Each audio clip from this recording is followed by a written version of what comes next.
The speaker, and I'm sure Alan will agree with me, I always love it when someone prays and says, give the speaker or the preacher a ready recollection. I love that. And the reason I mentioned that today, my IT let me down. Look at the look she's giving me. See, look at that. So my PowerPoint, most likely I forgot to save it because I've done that on numerous occasions. I'll work on something, then leave it, and then forget about it. So that's probably what happened, but between you and me, we're going to blame the IT because that's what you always do, isn't it? Right? But we're looking at Luke chapter 12. Now, there's a couple of parables in here, and we're going to look at two of them, and we're going to have to look at them one day and one day because there's, as much as I tried to combine the two parables that I wanted to look at out of this chapter, and there was just no way. I was going to do a disservice to both of them, and I said, you know what? I've got, 13 classes, 12 classes. Hey, man. It's my class. If I want to do two different, I'll do it. I'll do it that way. This chapter gives us insight to the parable that follows after and what Jesus is trying to drive home. Remember, in the parable that we studied last week, we're looking at Jesus is telling them you're going to either repent or you're going to perish. And there seems to be a disconnect between what people are hearing and what they're taking away from what Jesus is saying. So he's giving them these parables as a way to, I would describe it as a way to kind of drive home the point he's trying to make, to where you can't miss it. Now, anybody that has taught children or has had any kind of teaching experience in their lives, you know that you can spend 4 days. This happened to my mother on more than one occasion. She would spend days on some particular concept, some math concept or whatever. And she would get down and then she always would give the kids these little quizzes. And she didn't really use them to grade. She just used them to get an idea of where am I? Where are these kids? And it would never fail. A third of the class got it. A third of the class was like, okay. And then there would always be that one group that she might as well not have taught that whole week. They just didn't get it. Or she'd get the kid that would ask the question, Miss Swafford, Miss Loveday, what about this or what about that? I see he's laughing. JC's been there. You've been there, hadn't you, JC? Anybody that's a teacher knows what I'm talking about. And this happened to Jesus all the time. He would be preaching something that was abundantly clear, and people missed it. So in this particular chapter, I'm going to tell you that the key to the chapter, the key to our understanding of the parables is this. Luke 12:34. For where your treasure is, there will your heart be also. That's your key. It is the key to the parable we're going to look at today, and it's the key to the parable that we're going to look at next week, because next week we're being asked a question, what kind of servant are you? Well, what kind of servant you're going to be is dependent upon where your heart is. Where's my heart? And that's what Jesus is asking here. So let's get into it, but let's look at the upper part of this chapter. Let's start off and look at it. So Jesus starts off with an analogy. He tells the crowd that's listening, he says, beware the leaven of the Pharisees. And you've got to understand who the Pharisees were. The Pharisees were a political power group in Jerusalem at this time. They've been around a good little bit, and they grew out of the Maccabean rebellions. And what they were is they were a group of people who had come out of the rebellions, come out of the attempts to destroy the Jewish nation. Not necessarily the religious part of it, but the national aspect of it. And this is an important distinction. And they purposely were setting out to uphold what they perceived to be appropriate and proper Jewish conduct and Jewish culture and Jewish law. Now, if any of you have ever studied philosophy, you have there's a logical fallacy called no good Scotsman would do X. No good Scotsman would spend a lot of money. No good Scotsman wouldn't wear a kilt. Well, the fallacy in that is you're defining the Scotsman within what the actions are themselves. You're defining the word within it. So what the Pharisees had a tendency to do is they defined Judaism by their own definition. No good Jew would eat without washing his hands. When you say, well, what about, hey, but Russell, there's the Deuteronomy. Yeah, absolutely. But here's what the Pharisees said. What you had to do was wash your hands from your fingertip all the way up to your elbow. Okay. Oh, okay. And then what they said was, now you can also have a spiritual cleansing, like a spiritual washing, that you go in. You're not even really using real water. You're just doing this sort of mumbo-jumbo is the best way I can describe it. And you're doing this here, and you're appearing to be, now you are now spiritually cleansed. You're spiritually okay. And then they would take it even further. They would say, well, if you don't have clean hands, if you aren't spiritually clean like this and you start to eat, do you know why that's dangerous? Now we would immediately say, oh, because it's bacteria. No, that's not what they were worried about. Because what would happen is with these unclean hands, you would ingest demons. Ooh. And I've seen people that say, oh, well, that was God's way of warning people about. No, because God never mentioned anything about that.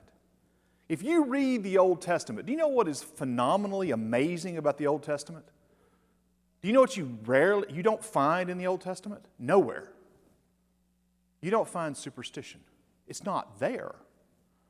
There's none of this picking up a pinch of salt and throwing it over your back. There's none of this worrying about breaking a mirror and having 7 years bad luck. None of this walking underneath ladders. Although I will warn you against climbing up ladders. There's some truth to that one. There's none of that in the Old Testament. Now, there's some of it in the commentary literature that the rabbis wrote. But here Jesus is telling them something. Watch out for this leaven. Watch out for the influence that the Pharisees are having because they had no authority from Scripture to do what they did. They had no authority from God to do what they did. Specifically, they were violating the rules that God had laid down as to who had the authority to direct these kind of things. And it laid with the priesthood.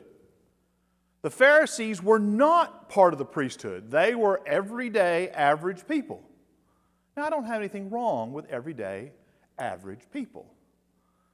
But I do have a problem with everyday, average people telling me what to do with my family and how to live my life on a day-to-day basis, and they could make it stick. Because they could shun people. And they did. Now, it's interesting that the only place in ancient literature, well, two places in ancient literature that you see where the Pharisees are criticized is in the Bible, and the New Testament viciously criticized the Pharisees. And Roman literature. You've got a couple of, there's a poet called Juvenal is his name, and his stuff is pretty bad.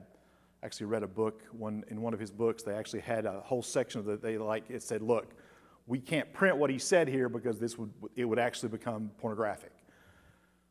So he was bad. He made fun of a group of Jews, and when you read it, you recognize, oh, he's talking about the Pharisees. And there were other Roman writers that did it. It's just Juvenal is one of the ones. What he described was pretty funny, actually. Well, I probably shouldn't, but it is pretty funny. But the Jewish literature of the day, and even afterwards, highly complimentary of the Pharisees. Even other contemporary non-Jewish writers, highly complimentary of the Pharisees. Because they were trying to hold the culture together. But Jesus' accusation is important to note because where were they putting their trust? Where were the Pharisees putting their trust? What? Right there. They were putting their trust in themselves, in their traditions, in the Jewish nation as a political entity, not as an identity created by God. This is important. And it's such a subtle distinction that I think people miss it. They don't understand it. This is what made the Pharisees, and for that matter, the Sadducees, although the Sadducees were more than happy to have Judaism absorbed into the greater Greek and Roman culture. The Pharisees railed against it. And I think our knee-jerk reaction is to think, well, isn't it a good thing to hold on to one's heritage? Isn't it a good thing to hold on to traditions and to have pride in your family and in your country and all of these things? Sure. Absolutely. But where are you ultimately putting your trust? And notice what Jesus gives them analysis about. What he ultimately is telling them, watch out for. Luke 12:21. So is he that layeth up what? No, I'm sorry, the wrong one. I've gone, okay. See, I'm working off my notes here, so you'll have to bear with me occasionally. Therefore, whatsoever ye have spoken in darkness shall be heard in the light, and that which ye have spoken in the ears in the closet shall be claimed upon the housetops. And I say unto you, friends, do not be afraid of them that kill the body, and after that have no more they can do.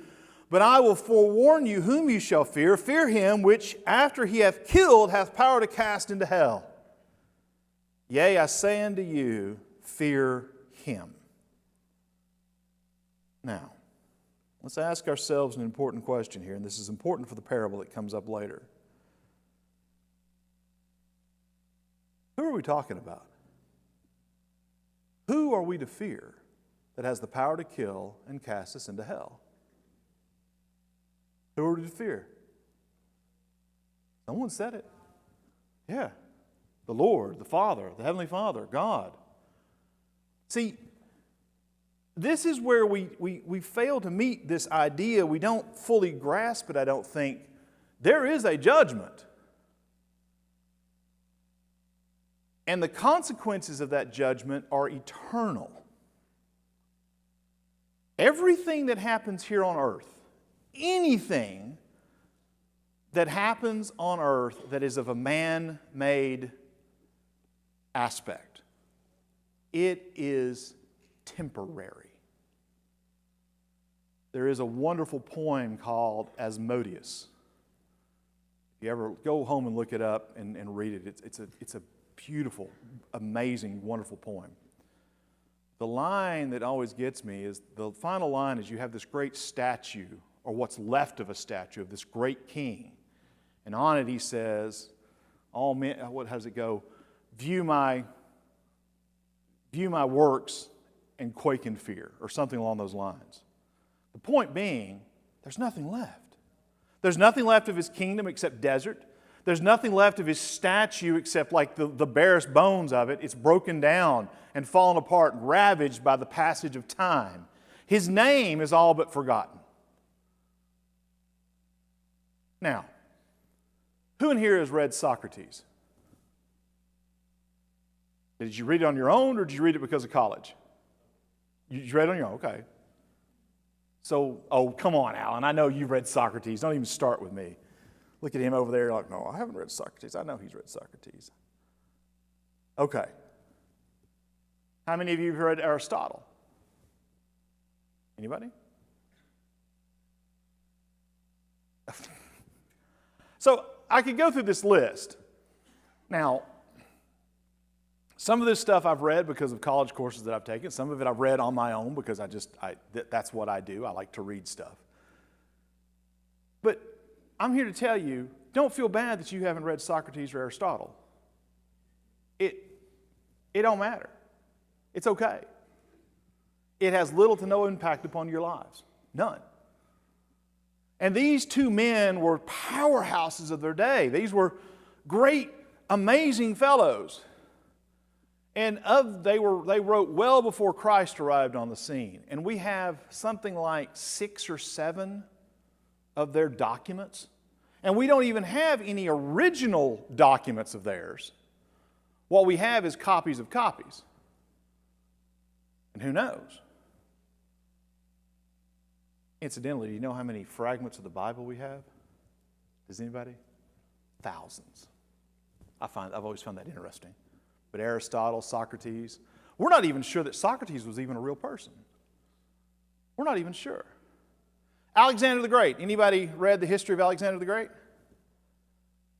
Okay, now there are guys you probably ought to read about Alexander the Great. He was pretty influential. He's the reason you have all these cities with Alexander in them, right?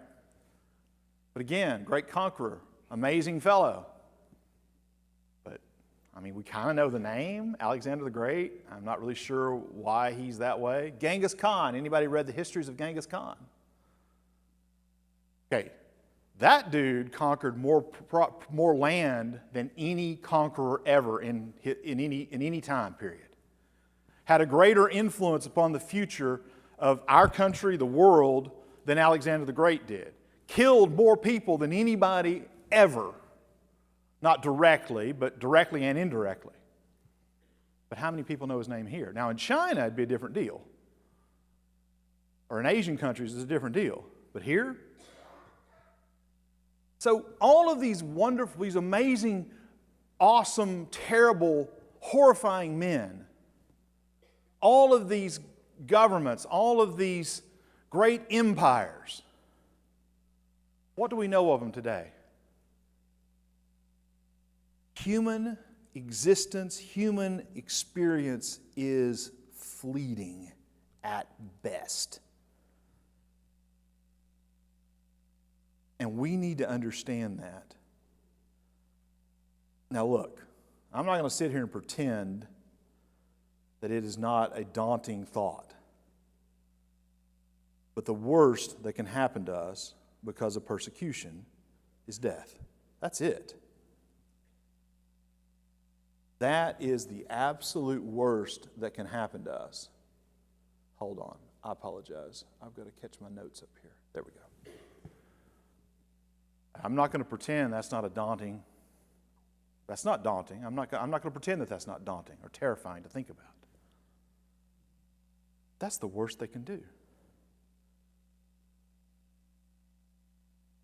You fail in your promises and your obligations to God, there is an eternal consequence to that. And that's what Jesus is driving home. He tells them and explains to them. He says, have no fear of the earthly powers. Have no fear of governmental powers. Have no fear of these Pharisees, because the worst they can do is kill you. Unless you stop and say, well, that's easy for him to say. Well, not really, because they were plotting to kill him not too long after this. So this was not some existential, hypothetical threat that Jesus was talking about. This was an immediate, real threat to him. He goes on to say, acknowledge Christ before men. And then we have this, the parable, Luke 12:13, sometimes called the parable of the rich fool, or possibly the parable of the foolish rich man. I prefer to think of it as the parable, do I look like an inheritance lawyer to you? I love, that to me is the essence. Because what you have, so after Jesus has laid down this heavy, look out for the Pharisees, watch out for their influence, understand where your heart needs to be, where your trust needs to be, put faith in God, don't fear man, fear God. Don't be anxious, don't worry, don't place your emphasis upon the world around you or the things of the world or the power of the world, because what matters is the eternal question of God. That's what matters. Rabbi, I need you to tell my brother to divide the inheritance. As a teacher, you go, really? Oh, you've missed it. So, was this guy, this is my imaginings, this is what I'm thinking in my head. So during this whole passage where Jesus is preaching and teaching these powerful spiritual lessons, all this guy can think about, my brother owes me money. That's all he can think about. That's all he's got on his mind. Jesus warns against the Pharisees. Man, I can't believe my brother's not going to divide the inheritance. Jesus is talking about faith in God and what that means and where your heart ought to be. My brother, he's just keeping me inheritance from me. I got bills to pay. I got things I got to do. And then he asks, this burning question. I need you to divide the inheritance for me. Help me out. Now, I want to point this out, interestingly enough to me. And this is, it is fascinating to me. Because Jesus could have done just that. He could have easily looked into the man's heart, understood the situation, and have given a division of the inheritance that was righteous, just, and fair. He could have easily done that. It was within his ability to do that. Don't misunderstand what I'm saying here. I'm just saying, if he had wanted to, he could have done just that.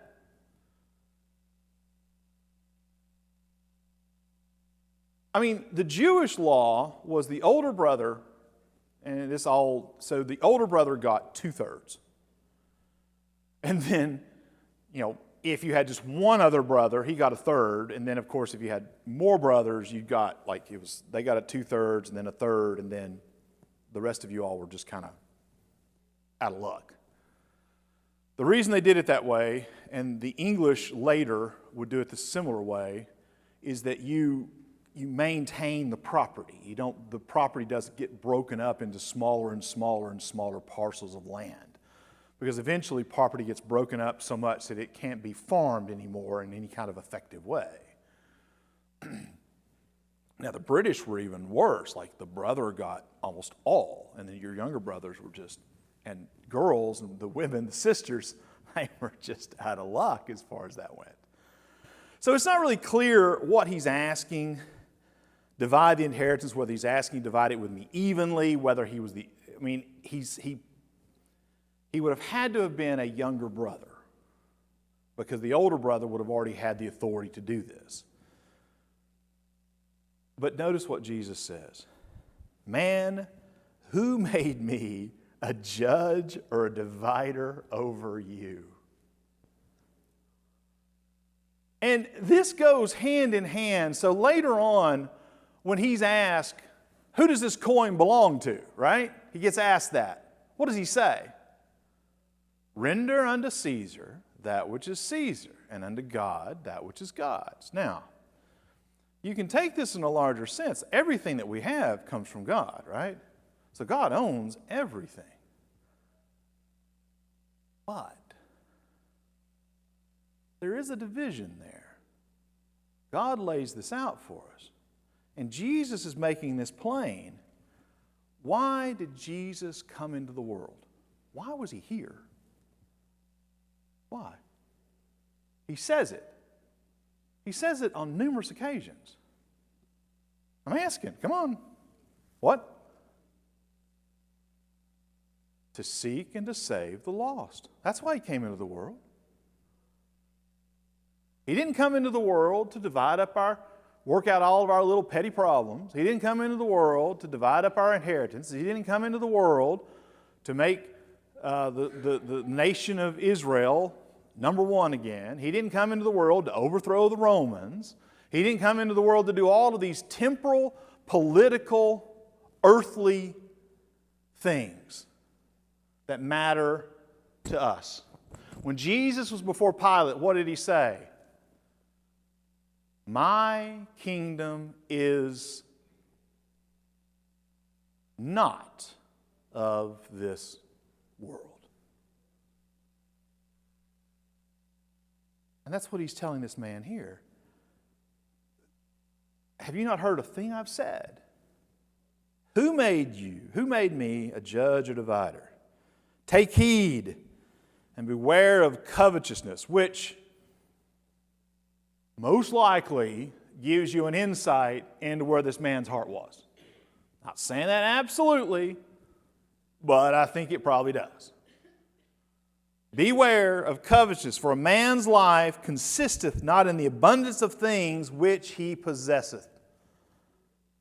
Now that word beware, it's actually a lot stronger.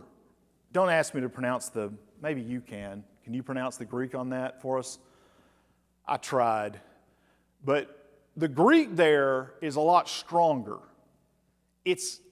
So it's not just beware of, it's guard against imminent attack.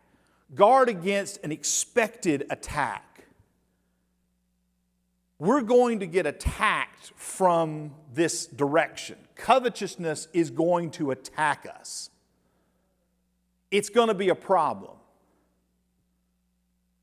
And we need to guard actively against it. It's not just beware or watch out. I mean, it's like expect an attack coming from this direction. That's what the Greek word kind of is. It's a stronger, it's like you're going to get attacked this way. This is going to come at you. Watch out for it. Because the abundance of things, not in the abundance of the things which he possesseth.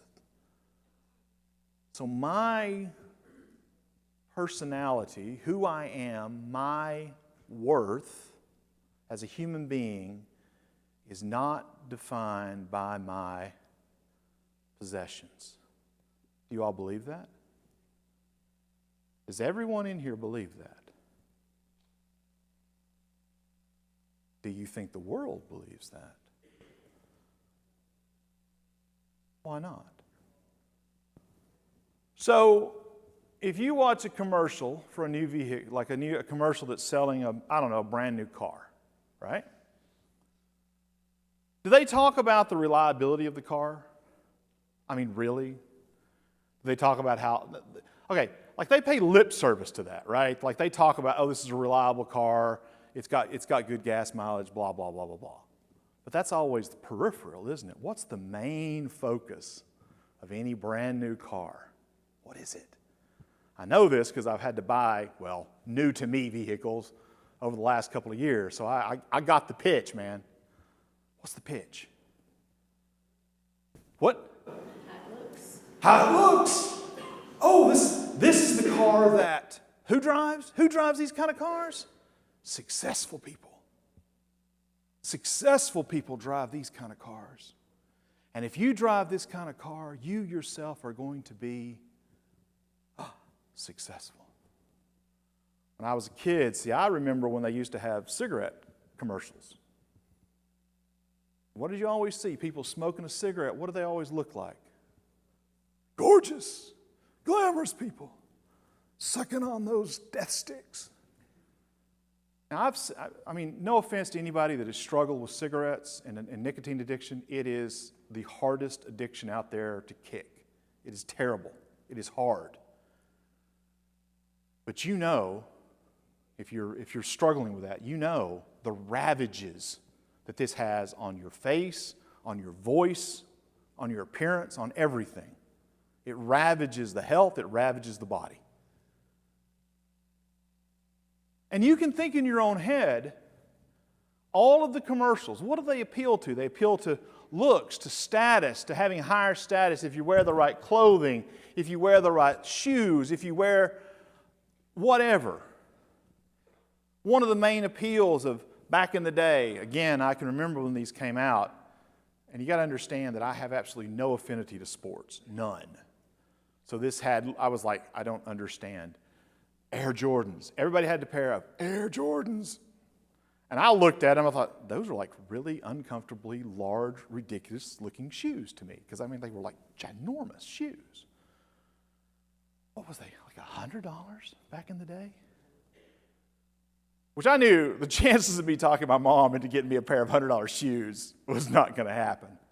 But I didn't want them because they made us, but everybody in school, all my classmates, oh man, I got to have a pair of Jordan, I got to have a pair. Because I think ultimately in their minds they thought, because then I can play basketball like Jordan, like Michael Jordan. Jesus is telling us that's a lie. And ultimately, it's covetousness. It really is. They are appealing to that flaw in the human nature of coveting, of wanting, no matter what it cost, something that our neighbor has. Jesus says, that's what it is. And then he spake a parable. The ground of a certain rich man brought forth plentifully. Now, this man is not like, there's no big secret here as to who the man is. It's like, it's everybody. He's talking about humanity as a whole. And here's the deal. We have, on this planet, right now, all the resources required to sustain the population that we have. Right now. With the technology that we have, the abilities that we have, we could sustain and feed and house and power everybody on the planet. And we would have abundance left over. You don't believe me? It's true. Look it up, man. Read it. Read up on it. Do you know why you have famines in Africa? Do you know why? Anybody? Somebody had a thought? It's not for lack of resources. Now, there's a lack of resources in Africa, in certain African countries, but it's not because of a lack of resources in the world in general. Do you know why they have famines in Africa? Greed and corruption. Who? Because of their government? Yeah, that's right. Greed and corruption, and the greed and corruption of their governments. Countries that have stable, reasonably uncorrupted governments, guess what doesn't happen to those countries in Africa? They don't have famines. It's that simple. When was the last famine we had in America? Been a while, hasn't it? When was the last famine you had in Great Britain, or France, or Germany, or Norway, or Ireland? When was the last famine they had in Ireland? And I would point out that actually the famine in Ireland was actually caused by corruption and greed as well, but that's a whole other story. That's the one back in the 1800s, the potato famines. We have enough. But because of covetousness, we can't share it. What we say is what he says here. And he thought within himself, saying, what shall I do, because I have no more room where to bestow my fruits? And he said, this will I do. I will put down my barns, because I have no more room to bestow my fruits. And I will say to my soul, soul, thou hast much goods laid up for many years. Take thine ease, eat, drink, and be merry. There you go. Do you notice something about what he said there? How many I's were in there? Me, myself, and I, right? You know, I've noticed if you have someone that's giving an apology, I've noticed that the more times that someone uses the I made this mistake, I did this, I take responsibility, that's a good sign because they're taking responsibility for what they've done. The more that they say about they did, you did, pushing it away from themselves. Now the flip is true here. How many of you all have been, I've seen this happen in my business career, well, back when I was working in hotels. I remember there was we had a big meeting, and all of us were kind of brought into a big room, and the guy said, our big boss guy, he was like, here's what we're going to do, and all this, and all of us executed this, man. We worked hard. It was this hospitality thing that we were trying to do, and we were trying to hit these goals, and man, we worked hard. All of us, the whole team worked hard. It's like, I don't know, a year we did this. And they hit those goals. Boom. They won some big award. Wow. Do you know who accepted the award? big boss man. And do you know what he said when he accepted the award? I only heard about this secondhand because I wasn't there, because I wasn't invited. None of us were invited.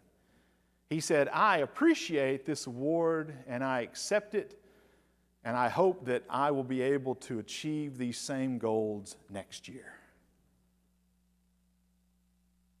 He took all the responsibility, he took it all to himself. See, here's what this man is doing. It's I. Me. Mine. Who gave him that abundant land in the first place? Where did that abundant land come from? Well, it's hard work. He worked hard. Okay. Who gave him the land in the first place? Who created the dirt that he had? Where did that come from? My kids will sometimes have said to me in the past, hey, Dad, what was it like before dirt? And I'm like, I'm not that old, kids. But that's what I'd ask this man. What was it like before dirt? Where did you get the dirt? Did you build the dirt? Did you build the world? Did you build the ecosystem, the ecology that made what you had possible? Did you do all that yourself? No, you did not. Where was this man's heart? And then we have this part. And I will say, but God said unto him, thou fool, this night thy soul shall be required of thee. Then whose shall those things be which thou hast provided? Who's going to get that stuff now? My dad. Well, not his favorite joke, but one of the few jokes of his that I can actually tell in a mixed audience, or to anybody for that matter. So Dad liked to tell a joke. There was this old guy, and he was very, very wealthy, but he was also a skinflint. He was very tight. And he told his wife, his long-suffering wife of 30 years, honey, I want you to take all of my money out of the bank and get it up in a big pile and bury it in the coffin with me. I want it all buried with me in the coffin. And the wife said, yes, honey, I'll do that. I'll make sure that all of your wealth is buried with you in the coffin.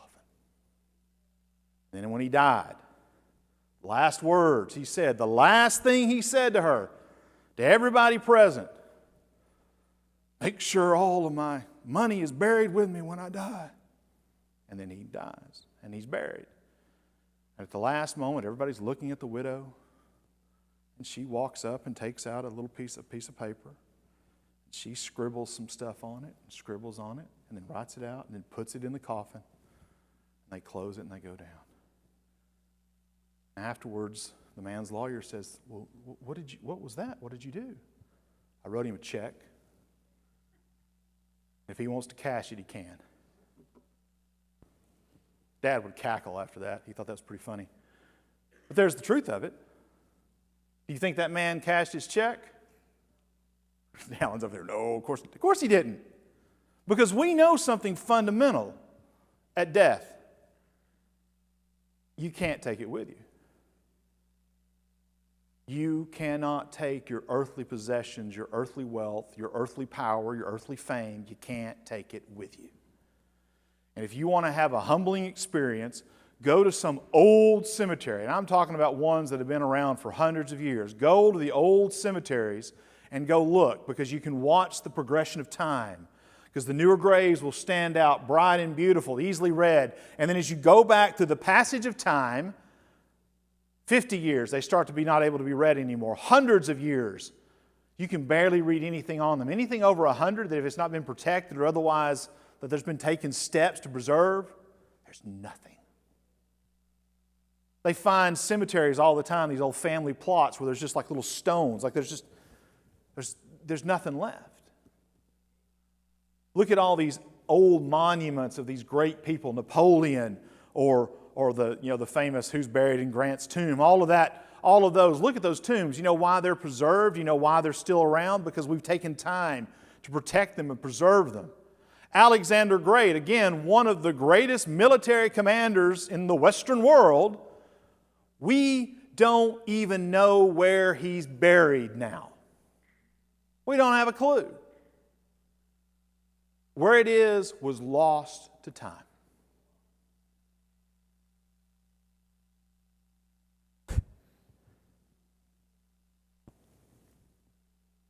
Thou fool, this night thy soul shall be required of thee. Then whom shall those things be which thou hast provided?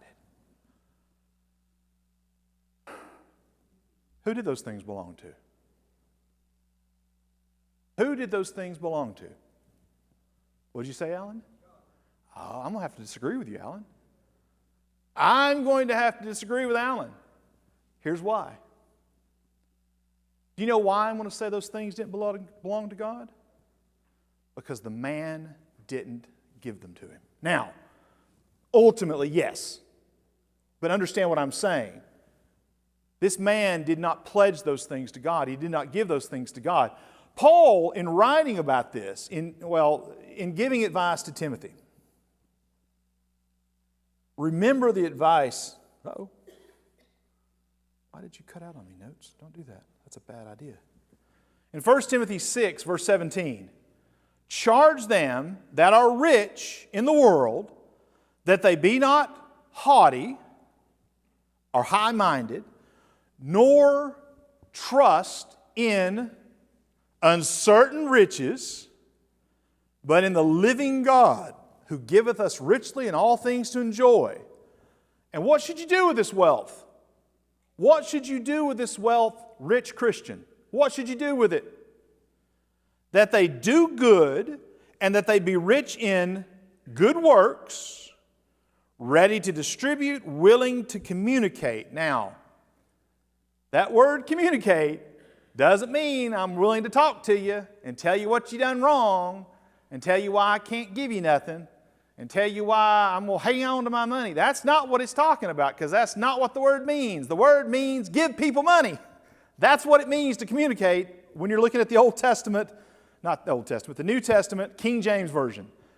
That's what the word communicate means, at least in this context. There is another word that means to talk to people, and it's not the same Greek word. This word here means to share money with somebody or to give them money. Paul, in several of his writings, talks about they didn't communicate with me. He's not talking about they didn't talk to me. He's saying they didn't give me support or money, because in the context he says, because I didn't ask for it. I didn't have to. But that's what you do. Let's continue. Why? Why do you do this, rich Christian? Laying up in store for themselves a good foundation against the time to come, that they may lay hold on eternal life. So, what are you saying, preacher? Well, I'm saying there's nothing wrong with having wealth. Not exactly. I will warn you that the Bible elsewhere warns you about it, saying this could be dangerous. In Proverbs, the proverbist writes and says, let me be just rich enough that I don't have to steal, may I not be so poor that I won't steal bread, and so rich that I'll forget about you, God, or that I'll forget about God. So there's a happy medium there. Well, wealth, what makes wealth dangerous is putting our faith in it, putting our trust in it. And let's face it, that's easy to do. Now, let's take this in a broader sense. America is, and will probably continue to be, one of the wealthiest countries that has ever been. We far outstripe most of the West. When you look at the giving that is done by us as individuals, by citizens of the United States, like there's us and then like everybody else. We have unbelievably vast amounts of resources, wealth, and ability. Here's the question that Jesus says. Here's the final statement. So is he that layeth up treasures for himself and is not rich towards God. What are you if you layeth up treasures for yourself and don't heed God? What are you? You're foolish. And Jesus drives this home. He drives it home to them and says, here's why you don't ask me, the Son of God, the Messiah, the anointed Christ, here's why you don't ask me to divide up the inheritance between you and your brother. Because ultimately, that's not the important question.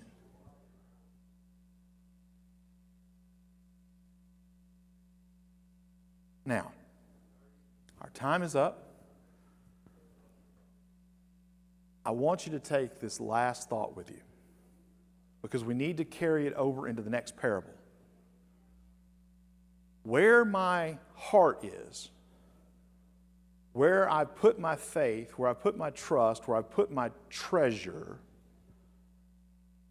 that will decide everything about what I do, how I do. So right now, you have a lot of people that are fussing about wealthy people. And there could be some good reason for that. But I heard a guy that said, if you're not willing, they were fussing about, well, it was actually Jeff Bezos who gave something like $100 million for charities. And people were pointing out that if you made $100,000, that would be like you giving $50 or something along those, like this difference. Well, I'd point this out to you.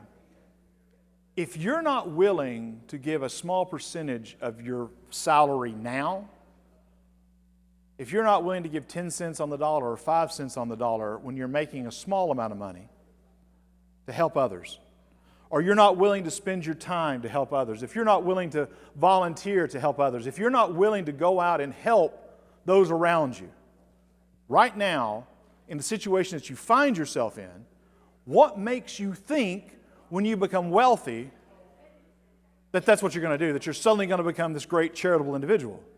Jesus tells us that that's not what's going to happen. What matters is where you put your heart. And as long as you put your heart, guess what? The actions will follow that. If you put it on earth, then your actions will follow towards earth and power and earthly gain. If you put it to God, then it will find its way to the things of God. Keep that in mind for the next parable. And that's going to answer for you, because what tells me what kind of servant you are is where your treasure is. And that's it. We're done.